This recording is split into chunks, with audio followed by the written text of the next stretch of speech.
저는 오늘 국무총리, 경제부총리, 금융위원장 이렇게 세 분께 우리나라 자본시장, 특히 주식시장에 관련된 질문을 드리고자 합니다. 먼저 국무총리님 나와주시죠. 네, 노고가 많으십니다. 안녕하세요. 총리님, 저는 오늘 아주 중요한 개혁과제 한 가지에 대해서 정부의 입장을 묻고 설득하기 위해서 이 자리에 나왔습니다. 그래서 퀴즈를 내듯이 질문하는 것은 하지 않겠습니다. 대신에 조금이라도 의미 있는 답변을 하기 위해서 노력해 주시면 좋을 것 같습니다. 우리 주식시장이 장기 저성장의 늪에 빠져 있습니다. 그렇죠? 네, 성장 잠재력이 계속 내려가고 있는 게 맞습니다. 네, 세상 모두가 아는 얘기니까 길게 설명하지는 않겠습니다. 우리 코스피 지수가 처음으로 2000선을 넘은 게 2007년입니다. 지금으로부터 17년 전이죠. 지금은 얼마냐? 2500 정도 됩니다. 그러니까 17년 동안 1.3배 정도 성장한 것이고요. 비슷한 기간 동안 일본 니케이 지수는 5배 성장했고 미국 S&P 지수는 6배가 됐습니다. 올해 상승률만 비교해 본다고 하더라도 같은 글로벌 환경에서 S&P나 나스닥은 20% 가까이 상승을 했고 일본과 유럽 시장도 한 10% 정도 되는데 우리 코스피는 불과 0.17%. 코스닥은 지금 전쟁 중인 팔레스타인보다 수익률이 낮다. 어떻게 이럴 수가 있나. 이런 놀라움의 얘기들이 이어지고 있습니다. 다 알고 계신 내용이죠? 좀 장기적으로 보셔도 그런 팔레스타인보다도 못한 그런 실적을 보이나요? 지금 현재 시점 말씀하시죠? 주가라는 거는 항상 좀 변동성이 있기 때문에 드리는 말씀입니다. 네, 우리 코스피를 박스피라고 이제 부르는 용어가 있는데요. 17년째 2000대에 갇혀 있는 상황이기 때문에 그렇게 부르고 있습니다. 이렇게 우리 증시가 안 좋다 보니까 많은 부작용이 생깁니다. 첫째, 우리 기업들이 자기 가치를 인정을 못 받습니다. 우리 하이닉스와 미국 마이크론사 딱 두 회사만 비교해 보더라도 두 회사가 경쟁하는 HBM 메모리 시장에서 하이닉스 점유율이 압도적으로 5배, 6배 정도가 높은데 영업이익도 훨씬 크고요. 시가총액은 마이크론이 27%가 더 높습니다. 그래서 마이크론은 하이닉스보다 자금 조달도 훨씬 쉽고 유리하게 할 수가 있습니다. 현대차랑 도요타를 비교해 보더라도 PBR 차이가 엄청 나고요. 다른 기업들도 다 마찬가지입니다. 둘째, 돈이 외국으로 빠져나갑니다. 실제로 올해 상반기 국내 투자자의 외화증권 보유액이 171조 원으로 작년보다 27%가 늘어서 사상 최대치 경신했습니다. 그래서 우리 기업들한테 흘러들어갔어야 될 돈이 바깥으로 빠져나간 거죠. 경제에 좋은 영향일 리가 없습니다. 세 번째는 국민연금도 덩달아서 가난해지고 있습니다. 우리 국민연금이 14% 정도, 160조 원을 국내 주식에 투자하고 있습니다. 근데 지난 3년간 국민연금이 해외 주식에서의 수익률은 12%였는데 국내 주식 수익률은 0.2%에 불과했습니다. 그래서 기금 고갈 우려를 다 같이 하고 있는 상황이고요. 그래서 총리님, 제가 이제 말씀드린 상황들에 대해서 대체로 알고 계실 텐데 우리 주식시장이 이렇게 저평가되는 게 원인이 뭐라고 생각하십니까? 물론 의원님께서 저한테 여쭤보는 이유는 이게 뭔가 구조적인 문제를 좀 얘기해달라 하는 말씀이실 거고요. 최근에 이런 테크 기업에 대한 단기적인 이런 변동성이라든지 또는 지정학적 리스크 이런 것은 아니라고 생각합니다. 좀 더 장기적이고 구조적인 그런 차원에서 우리의 주가가 또 증시가 좀 저평가되고 있는 것은 역시 우리는 과거에 계속 투자 쪽에 역점을 둬왔기 때문에 사실 주주에 대한 환원 이런 차원은 상당히 좀 우선순위가 낮았던 거 아닌가 이렇게 생각합니다. 물론 최근에 좀 기업들의 경향이 좀 달라지고는 있습니다만 그리고 좀 더 소액 주주에 대한 이런 배려, 기업 지배 구조 이런 것들이 좀 그동안에 우리가 크게 그렇게 신경을 많이 못 쓴 그런 부분이다 이런 생각이고요.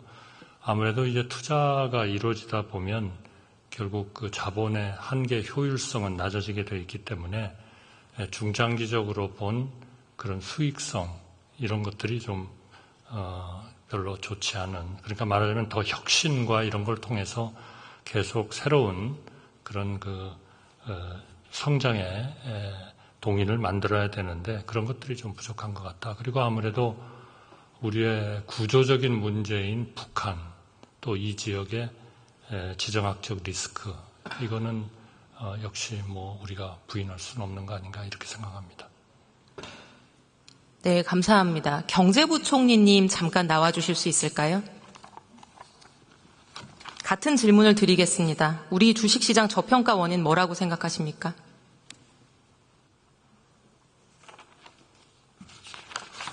네, 좀 전에 총리님께서 설명하신 거와 뭐 큰 차이는 없습니다만은 기본적으로 주식시장에 상장되어 있는 우리 기업들의 어떤 수익성이나 성장성 측면에서 봤을 때 그 연구에 따르면 아시겠습니다만 우리나라 뭐 자기자본 이익률 이런 것들이 아무래도 좀 선진국에 비해서 좀 부족하고 그 다음에 뭐 최근에 90년대 이후에 신생 기업들 숫자를 넣고 봤을 때도 그렇게 많지 않거든요. 이제 그런 원인도 하나 있고요. 그 다음에 또 아시는 거 지금 아까 총리님께서 말씀하신 것처럼 우리 기업들의 주주 환원 이런 노력들이 좀 부족한 부분이 있다. 근데 거기에 노력에 부족한 거에는 뭐 그 기업의 어떤 기업 가치 제고를 노력하기 위한 그런 관행이나 문화가 부족하다는 거. 그 다음에 그와 관련된 또 뭐 재학 요인, 또 일부 기업에서는 또 저희 뭐 세금이라든지 이런 부분에 대한 제약 요인도 호소하신 분도 계십니다. 그리고 주식시장을 둘러싼 여러 가지 그 제도나 인프라가 뭐 공정성이나 투명성 측면이라든지 그 다음에 또 수요 기반, 그러니까 우리나라가 이제 부동산 투자에 많이 이제 아무래도 가계 자금이 가 있고 해외 주식 투자 많이 하지 않습니까? 이런 거 관련돼 가지고 국내에도 저희가 인프라와 그다음에 세제와 관련돼서 또 이런 부분에 또 금융 상품적인 측면에서 또 이런 인프라에 좀 부족한 측면도 있지 않을까 여러 가지 복합적인 요인이라고 생각합니다. 네, 금융위원장님 의견도 듣고 싶습니다. 잠깐 나와 주시겠습니까?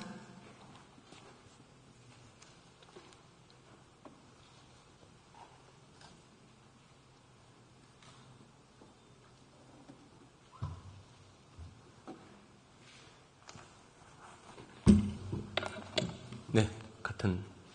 우리 주식시장의 저평가 원인, 근본적인 이유가 뭐라고 생각하십니까? 이렇게 17년째 장기 저성장의 늪에 빠져있는 이유요. 앞서 부총리님 말씀드린 것과 거의 같은 맥락입니다만 조금 분류해서 말씀을 드리면 시장의 그러니까 수요 측면에서 보면은 장기 안정적인 투자 수요가 선진국에 비해서 조금 부족하다 하는 생각이 듭니다. 그 이면에는 우리가 배당이나 이런 걸 통해 가지고 좀 꾸준히 수익을 얻는 구조가 아니고 단기적으로 매매를 통해서 이익을 얻는 그런 시장 구조다 보니까 수요가 안정적으로 가지지 못한다 하는 측면이 있고요. 상장 기업 측면에서 보면 아까 말씀 많이 주셨습니다만 주주 가치를 생각하는 경영이 그동안 기업들이 아직 완전히 좀 부족하게 있다 하는 측면이 있고 시장 구조적으로 보면은 여전히 불공정 거래, 그러니까 공정성에 대한 투자자들의 신뢰를 얻지 못하고 있다. 이렇게 크게 나눠서 생각을 하고 있습니다. 네, 감사합니다. 번거롭게 해드려 죄송합니다만 총리님 다시 나와주시면 감사하겠습니다.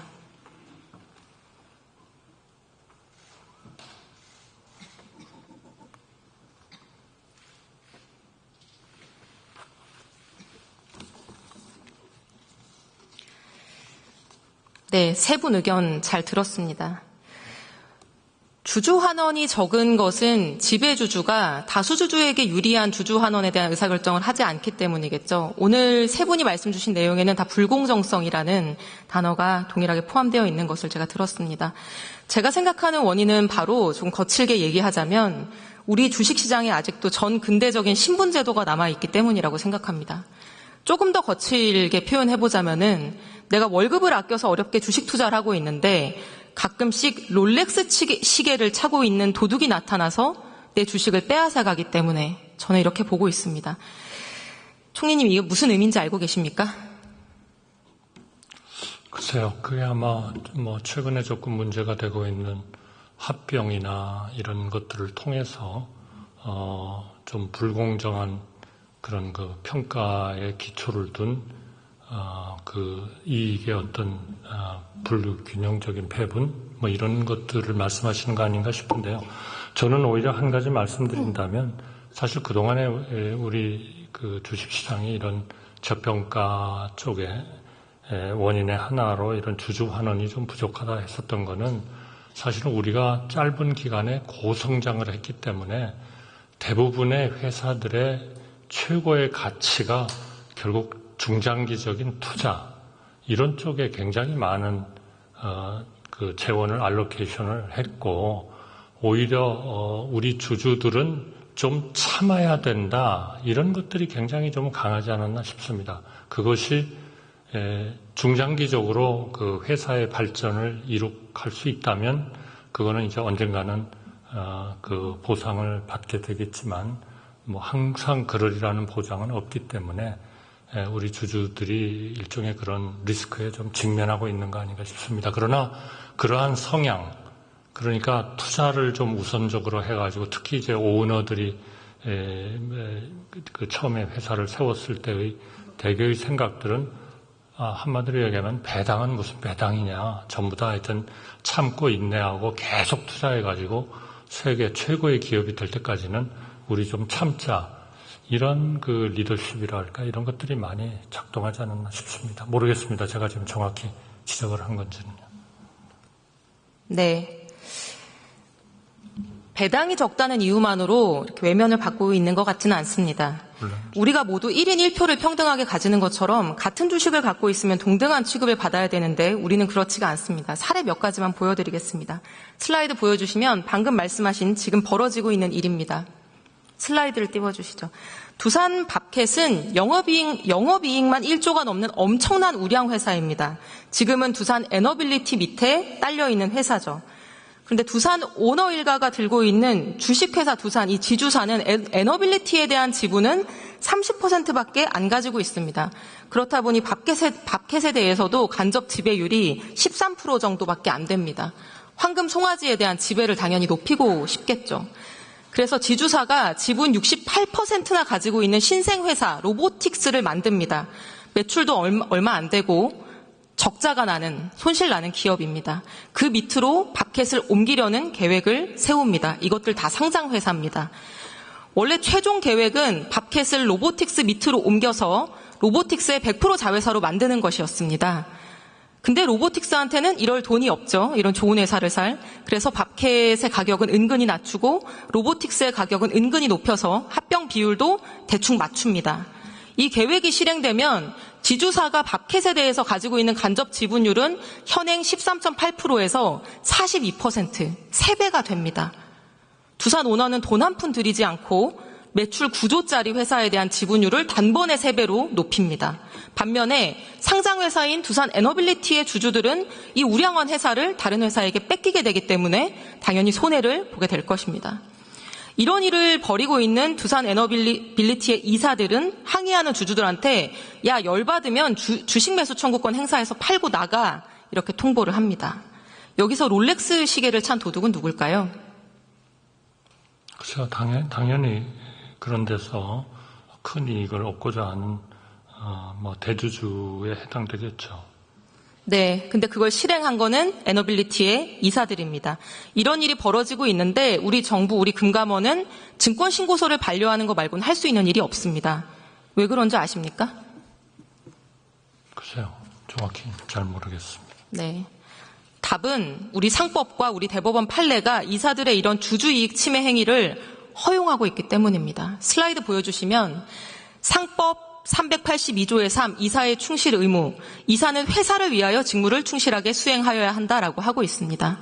다음 슬라이드. 그런데 2009년 삼성일가 구하기 판결이라고 비판을 받았던 에버랜드 전환사채 사건에 대법원 판결이 등장합니다. 그리고 이렇게 선언합니다.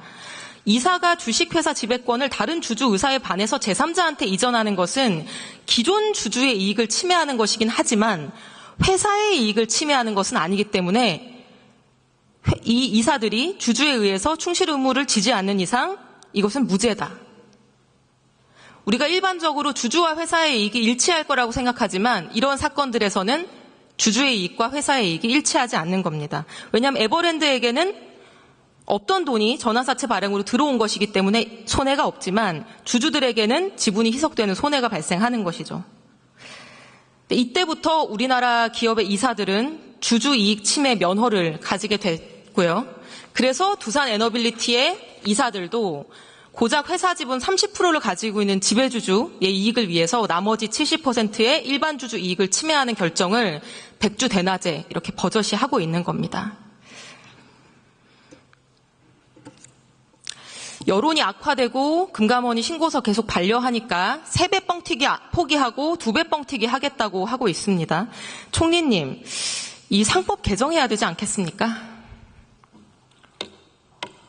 네, 그 문제는 하여튼 소액주주 보호를 위해서 필요하다, 이런 의견과 경영의 환경이 위축될 수 있다는 우려가 제가 보기에는 병존하고 있는 것으로 알고 있습니다. 그래서 정부로서는 좀 각계각층의 의견을 균형 있게 듣고 있고 경영 환경 위축 우려를 좀 완화하면서도 주주를 실효성 있게 보호할 수 있는 방향으로 입장을 정해 나가도록 하겠습니다. 21대 국회 때부터 민주당이 제출했던 상법 개정안 알고 계시죠? 네, 이사 충실 의무죠. 네. 슬라이드 보여주시면 보시다시피 이사에게 회사의 이익뿐만 아니라 주주의 비례적 이익까지 고려할 의무를 부여하는 내용입니다. 22대 때도 다시 발의되어 있습니다. 근데 이 상법 개정안에 대한 정부의 입장을 제가 도무지 알기가 어렵습니다. 정부의 입장이 있습니까? 지금 하여튼 의견을 좀 균형 있게 듣고 있고요. 양쪽의 그런 우려를 감안을 해서 입장을 정해 나가겠다 하는 그런 입장을 가지고 있습니다. 다음 슬라이드 보여주시면 윤석열 대통령께서는 올해 증권시장 개장식에서 이사회가 의사결정 과정에서 소액주주 이익을 책임있게 반영하도록 하는 상법 개정 추진하겠다 말씀하셨고요. 언론이 대통령실에 이게 무슨 의미냐 물어봤더니 상법이 소액주주 등 주주의 비례적 이익에 충실할 수 있도록 개정되어야 된다는 방향성을 언급한 것이다. 이렇게 설명했습니다. 아무리 봐도 제가 방금 소개한 그 충실 의무 확대 규정을 의미하는 걸로 보입니다. 다음 슬라이드. 금융감독원장도 이사 충실 의무 대상이 주주로 확대되어야 된다는 입장은 명확하다 이렇게 얘기했습니다. 제가 아까 얘기한 상법 개정안을 지지하는 입장으로 이해됩니다. 넘겨주시면 법무부는 현 여당 대표이신 한동훈 대표께서 법무부 장관일 당시에 이거 굉장히 획기적인 법안입니다. 이렇게 긍정적으로 평가를 했는데 법무부 공식 법안 의견에서는 반대 취지의 신중 검토 의견을 내면서 원칙적으로 회사 이익과 총주주의 이익은 일치하기 때문에 굳이 개정할 필요가 없다. 이런 의견을 냈습니다. 그러나 아까 제가 그게 달라질 수 있는 경우를 소개해드렸죠. 이 상법 개정하지 않고 아까 말씀드린 두산 밥캣 합병이나 LG화학의 물적 분할을 해서 LG화학 주주들의 주식을 35% 가까이 추락하게 한 일이나 제일모직과 삼성물산을 합병해서 삼성물산 주주들을 바보로 만든 일이나 이런 일들을 막을 방법이 있습니까? 글쎄 그런 일들이 새로운 기업의 환경 하에서는 과거보다는 훨씬 더 많이 일어날 가능성이 있다고 생각합니다. 기재부 장관님 잠시 나와주시겠습니까?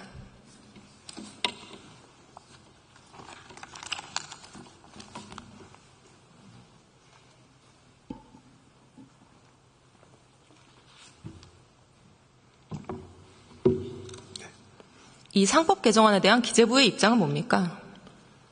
그 상법 개정안과 관련해서 아까 의원님 말씀하신 것처럼 의원님 말씀하신 사례, 그 다음에 저희가 죄송합니다. 우리의 밸류업과 관련된 부분과 관련돼서 기업 지배 구조가 개선돼야 되고 그거에 대한 관련된 제도 또 법령들의 개선 필요성이 있다는 거에는 공감을 하고 있습니다. 다만 방법론에 있어서 의원님이 제가 알기로는 법률가이시기 때문에 저보다 훨씬 더 많이 아실 수는 있겠습니다만 법률가 간에도 또 여러 가지 우리 상법 규정에 대한 해석과 그다음에 나온 판례에 대해서도 이견이 다른 걸로 알고 있습니다. 그래서 관계부처 물론 이거는 법무부가 상법은 담당을 하고 있고 그다음에 자본시장 관계 법령은 또 금융위원회가 하고 있습니다.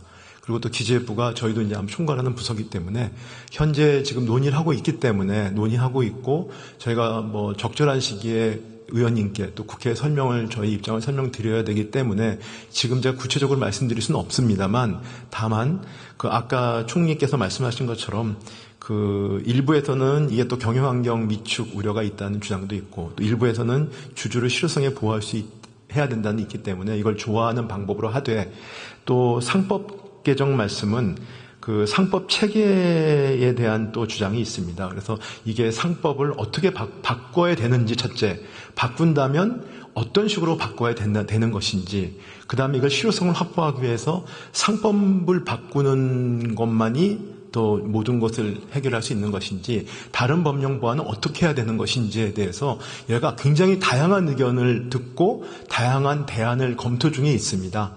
그래서 그런 부분들은 저희가 지금 말씀하신 사례라든지 이런 우리 기업 지배 구조의 지적에 대해서 정부가 가볍게 보고 있는 것은 절대로 아니고요. 그래서 이런 부분에 대한 제도 개선 노력을 저희가 논의를 하고 있고 조만간 또 저희가 설명을 드릴 기회가 있겠습니다. 네. 장관님 얼마 전에 상공회의소에 가서 기업인들이 이거 반대 의견 6월 달에 내니까 이런 말씀 하셨습니다. 기업하는 분들이 걱정하는 결론 절대 도출하지 않겠다. 저희가 기업하는 분들의 불확실성을 높이는 쪽으로는 절대로 결정하지 않겠다. 이런 말씀을 하셨습니다. 제가 말씀 중에 좀 끊어서 죄송한데요. 그 말씀은 제가 말씀하신 그 원문의 전문을 보시지 않으셨기 때문에 좀 그렇게 오해하실 수가 있을 것 같습니다.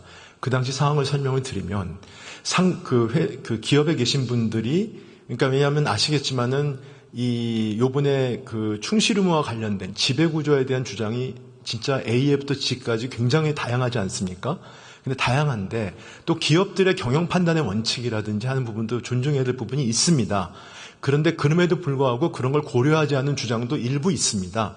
그래서 기업에서 오신 분들이 이건 기업 현실을 너무 모른다라고 그 자리에서 기업인들이 있는 그 모임이었습니다. 거기서 수백 명이 계신 모임에서 제가 답변을 해야 되는데 정부의 역할은 그런 주장은 양극단이 있는데 양극단이 있는 분들이 논의를 하다 보면 접점이 생깁니다.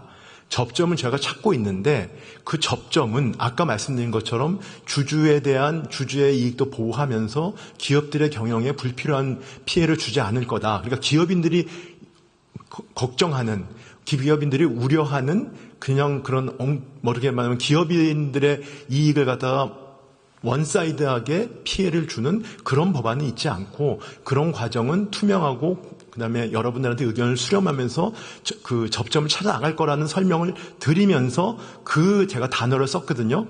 근데 그것만 언론에서는 기업인들의 피해가 가지 않도록 하겠다고 그러니까 정부가 마치 그 주주의 이익이나 그다음에 기업 지배 구조의 개선을 완전히 그 경영계의 측면에 서가지고 저희가 판단을 한다라고 의원님도 오해를 하셔서 저한테 질문을 하시는 건데 그건 절대로 그렇지 않습니다. 그러면 장관님께 묻겠습니다. 네. 만약 소액주주들의 불확실성이나 불공정성을 제거하는 방향으로 정책을 추진하는 과정에서 기업인들에게 불확실성이 일부 발생한다. 그래도 그 길을 가야 된다는 것은 인정하고 동의하십니까? 저는 기본적으로 회사 전체 이익을 극대화하는 게 맞다고 생각하고 있고요. 주주도 주주 전체 이익을 극대화한다고 생각하고 있습니다. 그렇기 때문에 그 대주주의 이익도 침해받으면 안 되고요. 소수주주의 이익도 침해받으면 안 됩니다. 라고 저는 알고 있습니다. 네, 그것이 주주의 비례적 이익을 보호하는 방향이겠죠. 그거는 주주의 비례 이익에 대해서는 저는 의견을 약간 달리하는 부분이 있는데요. 제가 그 부분을 여기서 의원님과 논쟁할 수 있는 사항은 아닌 것 같습니다. 다만 기업의 이익을 극대화하는 것이 결국은 중장기적인 이익을 극대화하는 것이 주주 전체의 이익을 보호하는 것이고 주주 전체 이익을 우리가 그 극대화를 추구하는 것이지 그게 주주의 비례적인 이익을 추구하는 거하고는 저는 그 법적으로는 좀 다르다고 알고 있습니다. 네.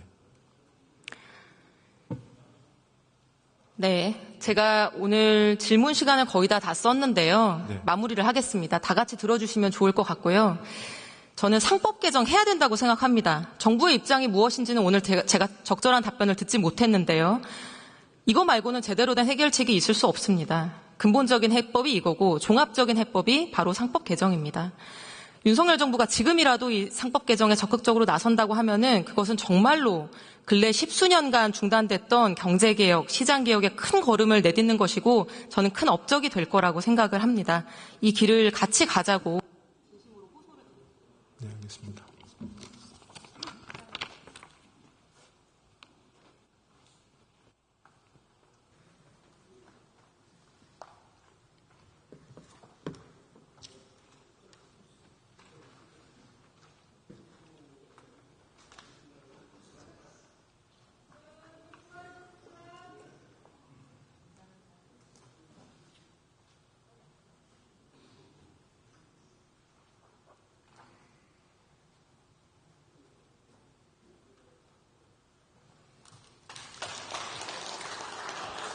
예, 이소영 의원 수고하셨습니다.